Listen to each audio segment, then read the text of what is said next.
Paasnaweek is om die draai. En in enige predikant se voorbereiding, se stilte tyd, se Bybelstudies, alles word dit nou rondom Jesus Christus en sy kruisiging en wat met hom gebeur het op daardie donderdag, Vrydag en uiteindelik die Sondagoggend. En so bevind ek myself waar ek weer die Matteus weergawe lees waar Jesus verhoor word aan Pontius Pilatus se kant. Net dit my herinner aan keuses. Soms staan ek en jy voor 'n onmoontlike keuse, 'n onmoontlike besluit wat ons moet neem. En daardie besluit het 'n manier om ons in een van twee rigtings te doen. In 'n goeie rigting, in 'n uitstekende, in 'n fantastiese rigting, of in 'n bitter, moeilike, swaar rigting waarin ons moet ingaan. En dit is wat die leierpriesters, die fariseërs en die sadduseërs voor Pilatus gebring het. Jesus Christus, wat hom voorstel as die Messias, moet nou tereggestel word. Maar Pilatus staan voor 'n moeilike besluit. Hoekom?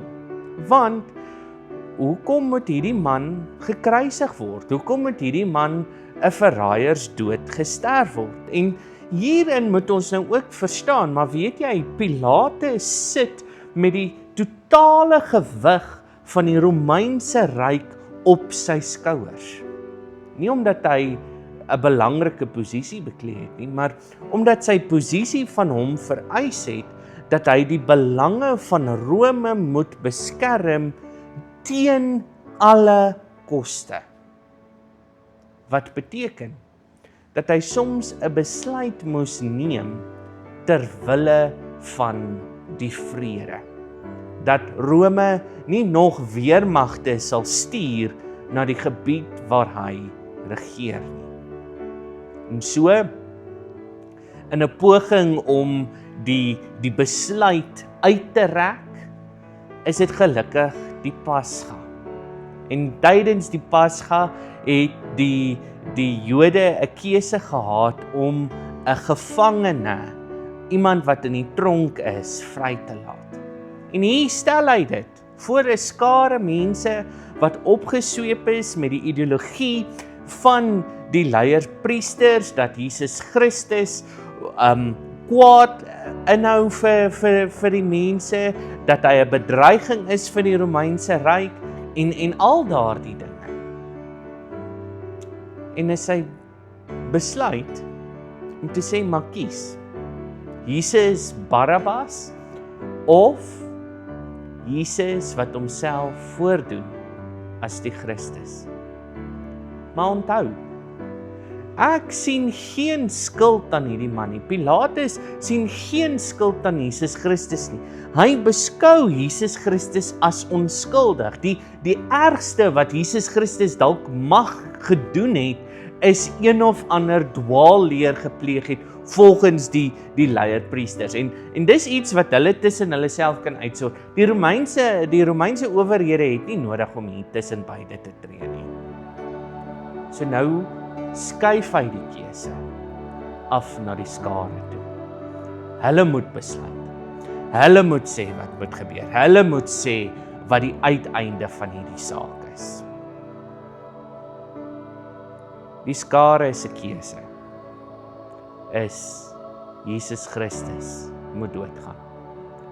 Die man wat nou net vir hulle gesê het, maar weet jy, ek genees julle, ek doen wonders vir julle, ek voed 5000 mans van julle, ek kom vertel vir julle wat die Messias is, dat die Messias moet ly, dat die Messias moet swaar kry. En die skare sê, kruisig hierdie man, wat net goed vir ons gedoen het, wat net mooi vir ons gewys het, wat vir ons gewys het wat moontlik is as God tussen ons kom woon. En Pilatus kyk na hierdie situasie. En hy kry 'n bak water. Hy sit sy hande daarin en hy sê, weet julle, ek sien geen skuld in hierdie man nie. Maar as dit is wat julle besluit, dan sal ek gehoor gee daaraan. Alles ter wille van die vrede. Hy beskerm sy posisie. Hy beskerm sy plek. Maar dis 'n keuse wat hom in die annale van die geskiedenis sal byspook. Jy is die man wat Jesus Christus oorgelewer het. Jy is die man wat hom indirek skuldig bevind het. Jy is die man wat toegelaat het dat geweld die hoogtyd vier. Dis 'n besluit wat die koers van die wêreld sou verander. Nou wil ek vandag vir jou daai vraag vra. Waar is jy in al hierdie dinge? Is jy 'n Pilatus wat met die gewig van hierdie groot entiteit op jou skouers sit en you don't want to rock the boat? Is jy 'n leierpriester wat hierdie mense aanhits om hierdie verskriklike slegte ding te doen? Is hierdie skare wat as die wind in 'n noordelike rigting waai gaan of in 'n suidelike rigting waai gaan? Waar staan jy? Watter moeilike besluit moet jy neem? By joune van die dag is die besluit wat Pilatus neem, al is dit 'n negatiewe besluit, al is dit 'n slegte besluit, is dit 'n besluit wat ten goeie meewerk vir die geskiedenis van die mensdom.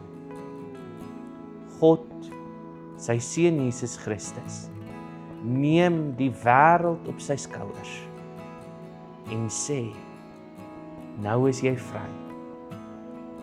Nou kan ons in 'n verhouding leef. Nou kan ons 'n pad saamstap. Maar jy moet eers 'n besluit neem. Jy moet eers sê, ek is bereid om hierdie pad te stap. So, ek vra jou weer, watter besluit moet jy neem? Watter rigting moet jy ingaan? Dit is die einde van ons woord vir die week. As jy hou van hierdie video's, as jy meer wil sien van hierdie video's, like, comment, subscribe tot ons YouTube kanaal. As jy wil meer leer oor Matteus 27 en wat dit moontlik kan beteken, kom woon hierdie Sondag se erediens by. Elke liewe Sondagoggend om 9:00 by in Vanderbijlpark in SE7. Ons hoop om jou binnekort weer hier te sien. Mag jy 'n geseënde week hê. Tot ons mekaar weer sien. Totsiens.